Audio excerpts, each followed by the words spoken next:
A sum is deposited in a bank which gives simple interest. ठीक है, sum becomes 1.25 times in 3 years.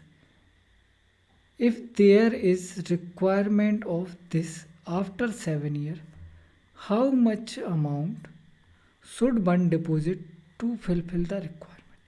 Question समझ में आया? देखो इस क्वेश्चन में दो केस दिख रहे हैं मेरे को।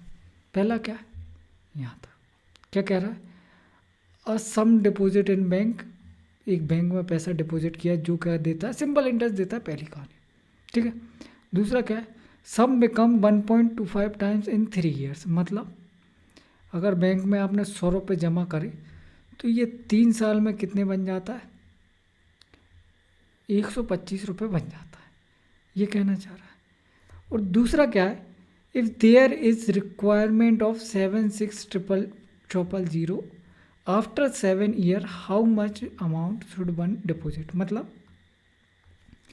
मतलब उसको 7 साल के बाद 760000 इसकी ज़रूरत है, उसको कितना पैसा जमा करना चाहिए ये बताओ। क्वेश्चन आया समझ? एक बैंक में स्कीम चल रही है कि 100 रुपये दे के जाओ, 3 साल बाद 125 रुपये लेके जाओ।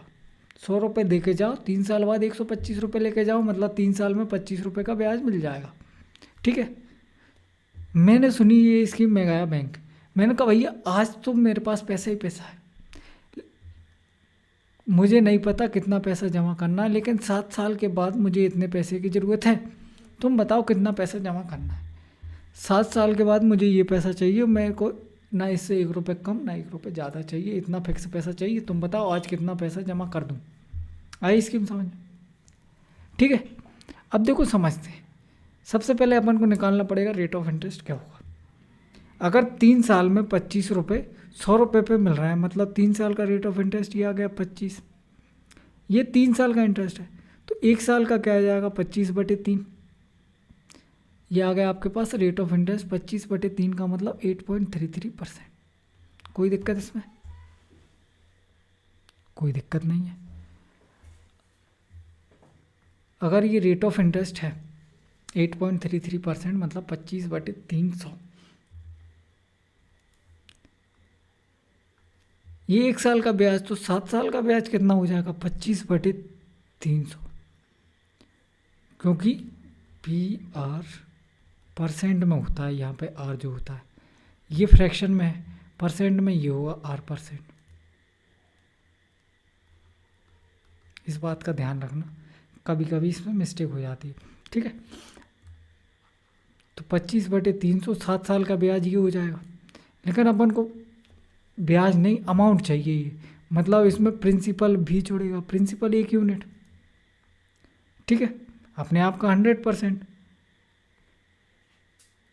प्रिंसिपल अपने आप का 100% लिख लो या 1 यूनिट लिख लो, उससे कोई फ़र्क नहीं पड़ता, 1 यूनिट कर लिया। इसको जोड़ो, टोटल कितना बन रहा है। अच्छा देखो 25 चौको 100, ये कट ही जाएगा, इंटू 4 दिया 12, 7/12 + 1 क्या हो जाएगा 12 और 7 19/12। इतने यूनिट की वैल्यू आपको गिवन है। ये वो अमाउंट है जो आपको 7 साल बाद मिलेगा, कितना 19/12 76000।